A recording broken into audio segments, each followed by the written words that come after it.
My father owns a small hardware store in Ohio, the kind with a bell over the door and sawdust in the corners, and for 30 years he ran it with a calculator and a coffee can full of receipts. So when I called him on a Tuesday afternoon and he answered the phone by saying, "Wendy's doing the books now, sweetheart. You don't need to worry about any of that anymore," I knew something was wrong. Because my father has never in his life let anyone touch his books. Not my mother before she passed, not me, not the accountant who begged him for years to switch to software. And here was this woman he'd known for what? 8 months. And suddenly she was doing the books. I'm 32. My name is Holly, and I want to tell you what happened to my dad because I think there are more people out there living through some version of this than anyone wants to admit. And because for a long time I almost didn't catch it. I want you to stay with me to the end, and if you do, let me know in the comments where you're watching from. It matters more than you'd think to know we're not all alone in this. Let me back up. My mom died 4 years ago. Pancreatic cancer, the fast kind, 11 weeks from the diagnosis to the funeral.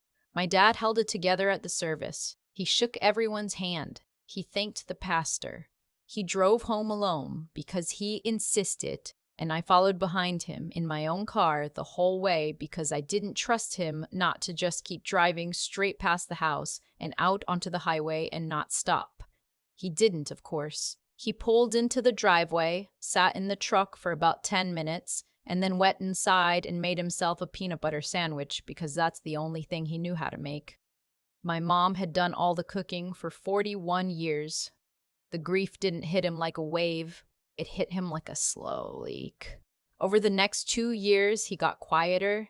He kept the store open because he didn't know what else to do with his hands, but the energy was gone. He stopped going to the diner with his buddies on Saturday mornings. He let the lawn go. When I'd drive up from Columbus to visit, I'd find him sitting in his recliner with the TV on but the sound off, just staring at it. The house smelled like a place where nobody really lived anymore. I worried about him constantly. I'm an only child, and my husband Marcus and I had just had our second baby, and I was stretched so thin I could feel myself tearing. I couldn't be there every weekend. I'd call and he'd say he was fine. Always fine. Don't you worry about your old man, he'd say. And I let myself believe it because believing it was easier than the alternative, which was admitting that my father was disappearing and I couldn't stop it. So when he mentioned about a year and a half ago that he'd met someone, I cried. I'm not ashamed to say it. I sat in my car in the grocery store parking lot and cried, but they were good tears, relief tears. He'd met her at the grief support group at the church, the one I'd practically begged him to attend for a year. Her name was Donna. She'd lost her husband to a heart attack, she said. She understood. She was warm and she laughed easily and she made him laugh. And the first time I met her, I hugged her so hard I think I scared her a little. I wanted to like her. I needed to like her. I think that's important to understand about everything that came after, because it explains why I ignored what I was seeing for so long. I was so desperate for someone to take care of my dad that I would have welcomed almost anyone. And Donna seemed perfect. That's the thing.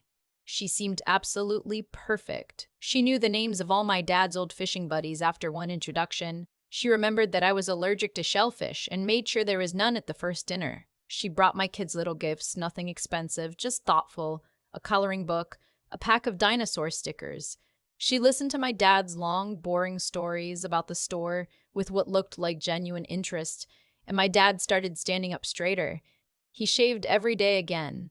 He bought a new shirt. He laughed at the dinner table, a real laugh, one I hadn't heard since before Mom got sick. How do you look at that and see anything but a blessing?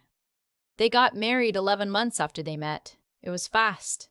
I'll admit that part bothered me a little in the back of my mind, the way a tag scratches the back of your neck. But Donna had a reasonable answer for everything. At our age, honey, you don't have time to waste, she said, squeezing my hand. I lost Roger so suddenly. You learn life doesn't wait for you to be ready. It was a small wedding at the church. My dad cried during the vows. Donna cried too. Everyone said how lucky he was to find love twice in one lifetime. I gave a little toast. I said I was so happy my dad had found someone who loved him as much as we did. I meant it.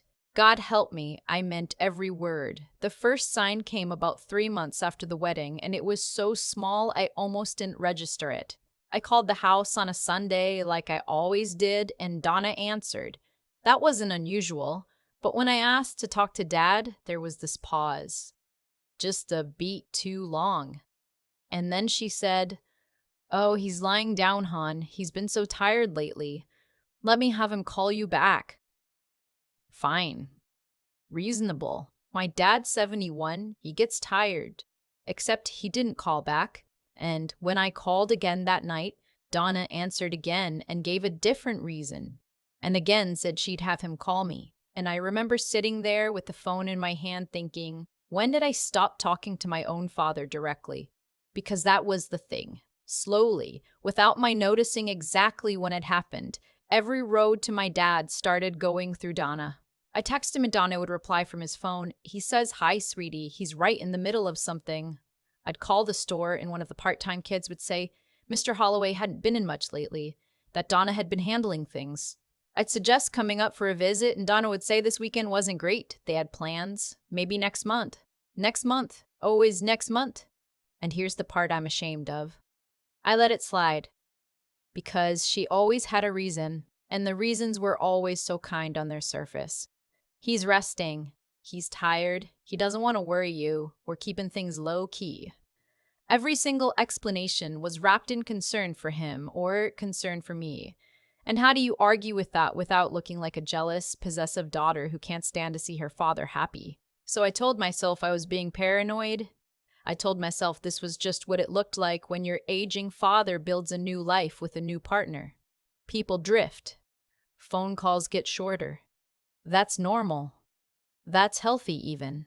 I told myself a lot of things in those months, and every one of them was a way of not seeing what was right in front of me. Then came Thanksgiving. We drove up. Marcus and the kids and me, 4 hours from Columbus. Donna had been weird about us coming, kept suggesting we do it another time, that the house was a mess, that Dad wasn't up for a big to-do. But I put my foot down. It was Thanksgiving. I was seeing my father. The house, when we got there, was spotless, not messy at all. That was the first thing that struck me wrong. The second thing was my dad. He'd lost weight. Not in a healthy way, in the way that makes a man's wedding ring spin loose on his finger and his collar gap at the neck. His color was off, a kind of grayish tiredness in his face. He hugged me and he felt smaller in my arms than he used to. And his eyes, I keep coming back to his eyes. They had this glassy, faraway quality, like he was watching everything from a few feet behind himself. "Are you sleeping okay, Dad?" I asked him in the kitchen. Just the two of us for a second. Before he could answer, Donna swept in with a stack of plates. "Oh, he sleeps like a lob now that I've got him on a routine," she said brightly. "Don't you, sweetheart? The doctor's got him on something to help him relax. He was so anxious before. All that grief, it was eating him up." The doctor. Something to help him relax. I filed that away. My dad just nodded. He nodded along with whatever she said. And the whole afternoon, I watched him do it. Watched him defer to her on everything, even small things. What he wanted to drink. Whether he was cold. Whether he'd had enough to eat. Each time she'd answer for him and he'd just nod. And the man I'd known my entire life. The man who argued with referees on TV and told the same stubborn stories at every holiday, and never once in 71 years let anyone tell him what he thought, that man was just nodding. But it was at the dinner table that it actually happened. We were all sitting there, the turkey in front of us, the kids restless, Marcus carving because Dad's hands were shaking too much to do it. And I was telling some story about my younger one, Caleb, about how he'd learned to say no to absolutely everything. And I looked over at my dad to share the moment with him the way we always had, and he was already looking at me. And he tapped the table with 2 fingers. Twice, then a pause, then twice again. I went cold all over. Because when I was a little girl, my dad invented a thing between us. It was silly. It started as a game when I was small and shy, and we'd be at some loud family gathering and I'd get overwhelmed and want to leave, but didn't want to make a scene. I'd tap his arm twice, pause twice again. Our private signal. It meant I need to go, get me out of here, don't make a thing of it. And he'd always, every single time, find a smooth reason for us to slip away. A made-up errand. A pretend phone call. He never once let me down.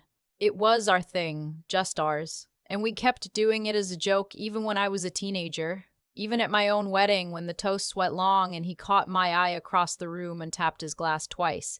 Pause. Twice. And I had to bite my cheek not to laugh. I hadn't seen him do it in years. We were grown. The game was over.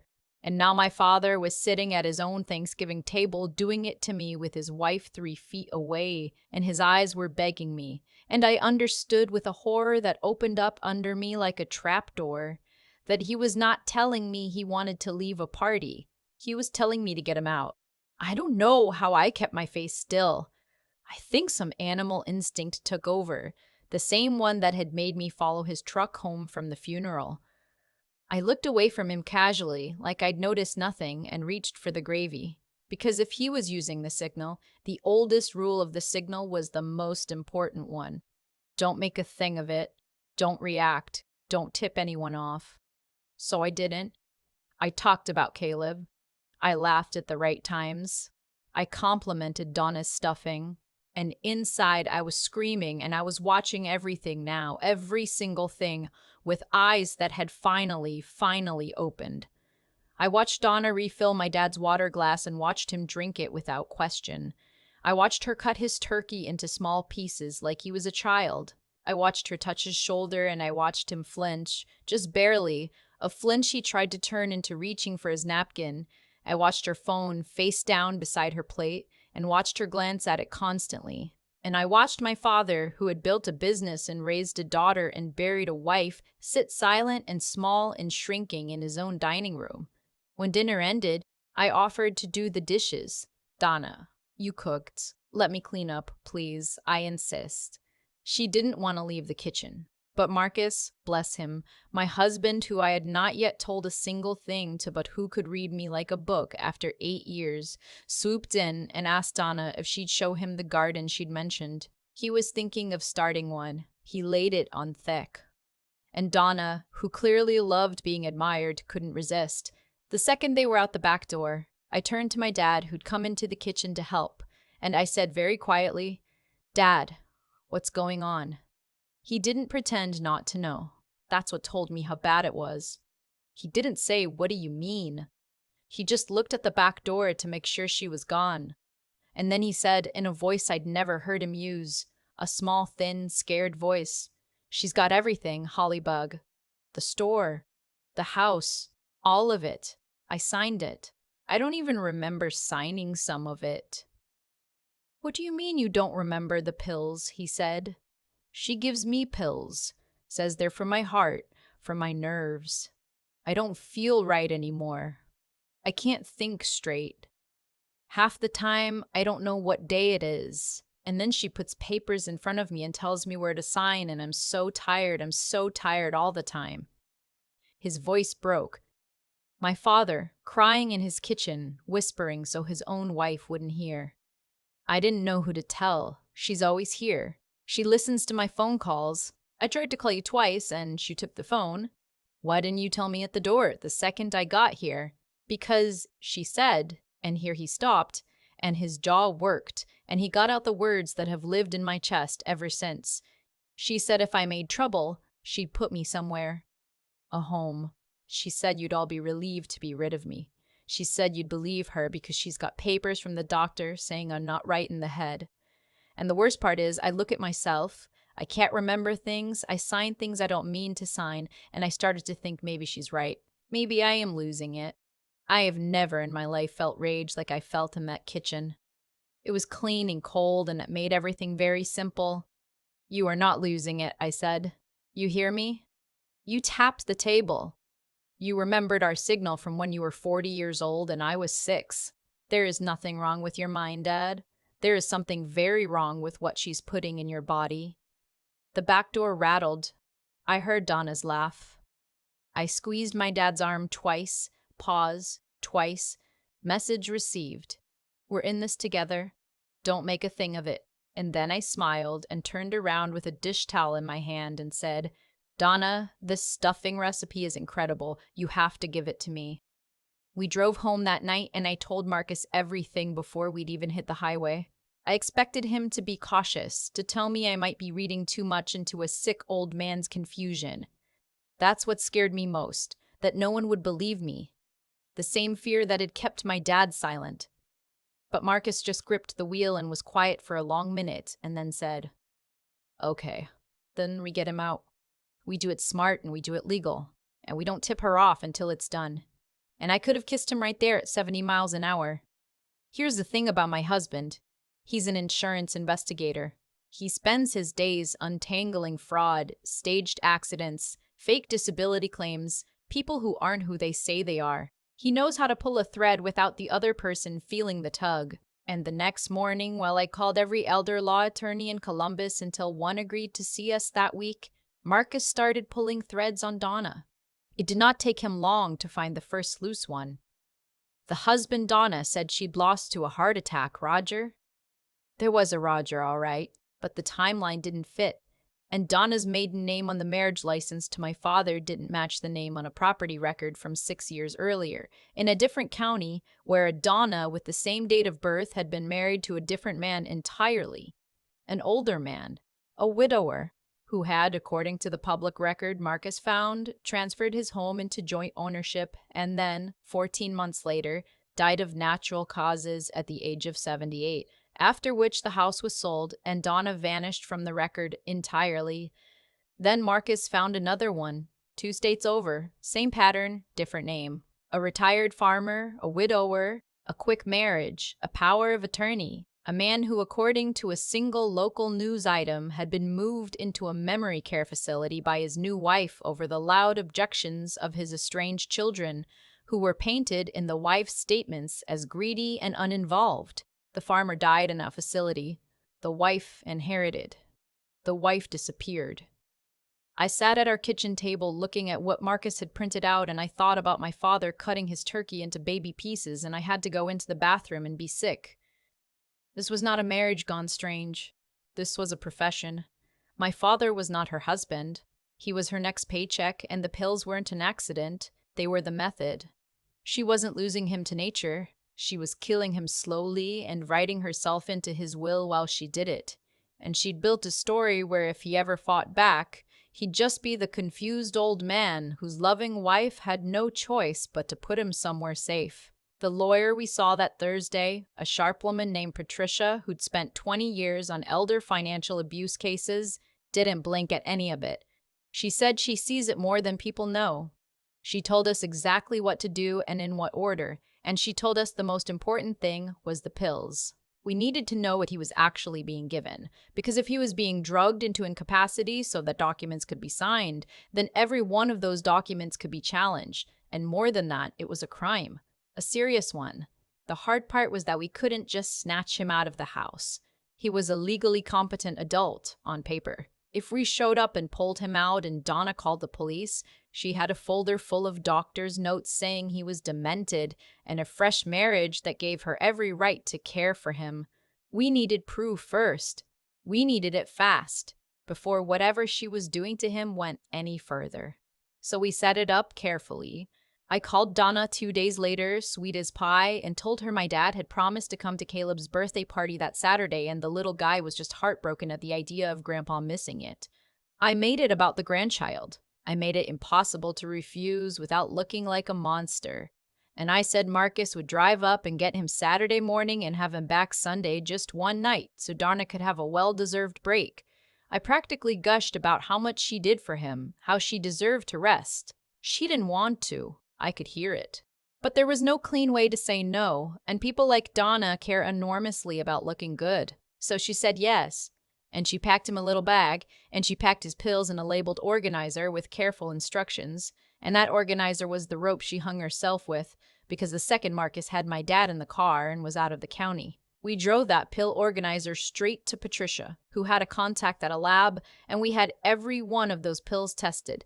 It took 9 days. They were the longest 9 days of my life. We kept my dad with us, told Donna the kids had come down with something, and we didn't want to send Grandpa back into it and risk her catching it. More concern. Always concern.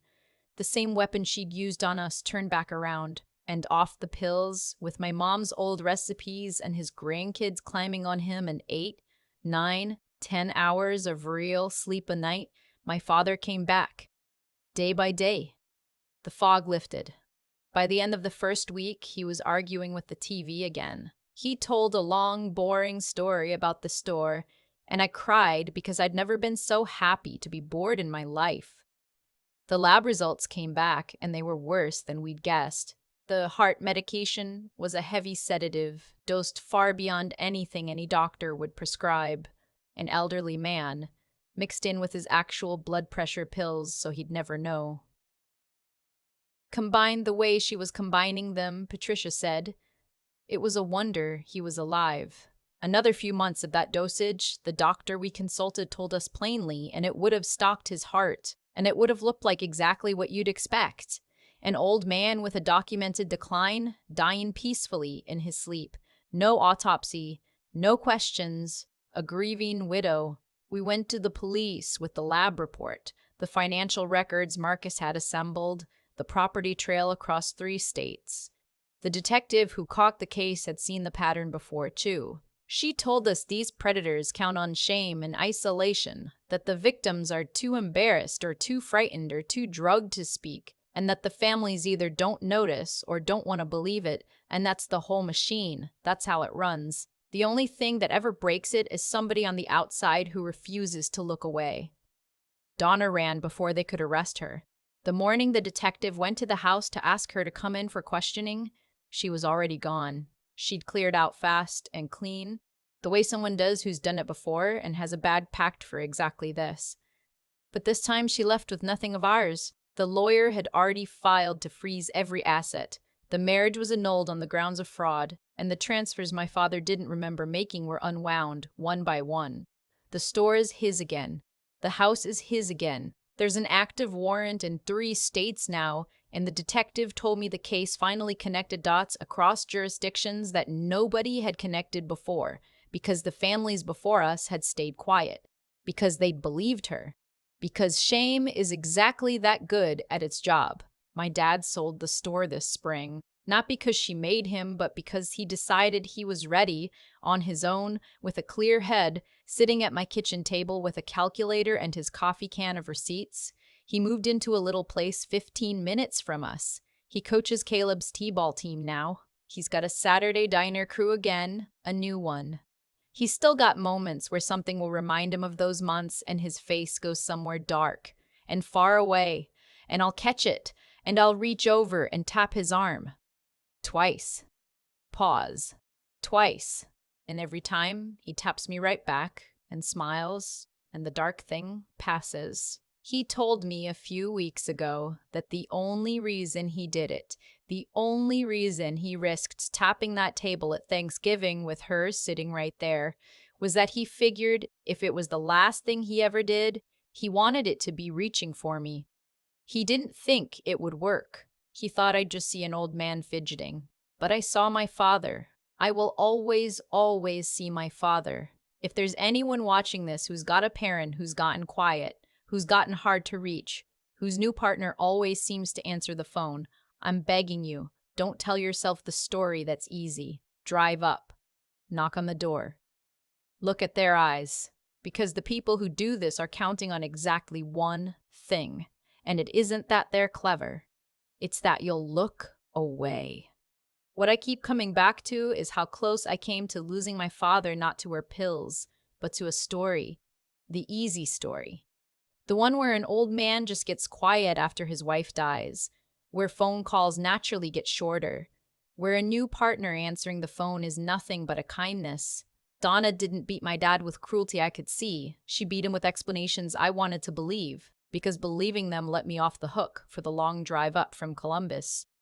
That's the part I have to own. My exhaustion, my full house, my new baby, all of it was real, and all of it made me the kind of daughter a predator prays for.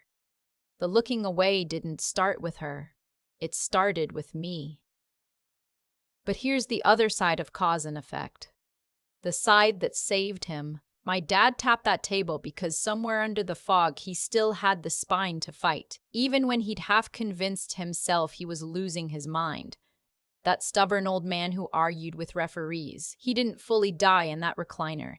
He reached for me with the last clear thing he had, and the reason I caught it instead of seeing a fidgeting hand was that I'd finally let myself look at his eyes instead of the comfortable story. Those two things had to meet in the same instant, his refusal to give up and my willingness to finally see, or none of the rest would have happened. Marcus pulling threads, Patricia knowing exactly what to do, the lab, the police, all of it was downstream of one tap and one daughter choosing not to flinch. So if I've learned anything worth passing on, it's that love alone wasn't enough. I loved my dad the whole time he was being poisoned, and my love changed nothing because it stayed comfortable. What protected him was love with teeth. The kind that's willing to be the suspicious daughter, to make the awkward phone call, to drive 4 hours to knock on a door where you're not welcome. It took clear eyes to read the pattern Donna had run 3 times before, and it took a kind of refusal to quit that I didn't know I had until rage gave it to me in that kitchen. Decency that won't act is just sentiment.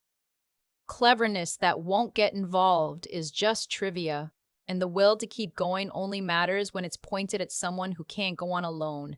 My father coaches t-ball now. He tells boring stories I will never again call boring. And when his face slips somewhere dark, I tap his arm. Twice. Pause. Twice. We're in this together. Don't make a thing of it. I almost missed the most important sentence anyone ever sent me, because it was tapped instead of spoken, and because I'd gotten so good at not seeing. I won't make that mistake twice. Neither should you.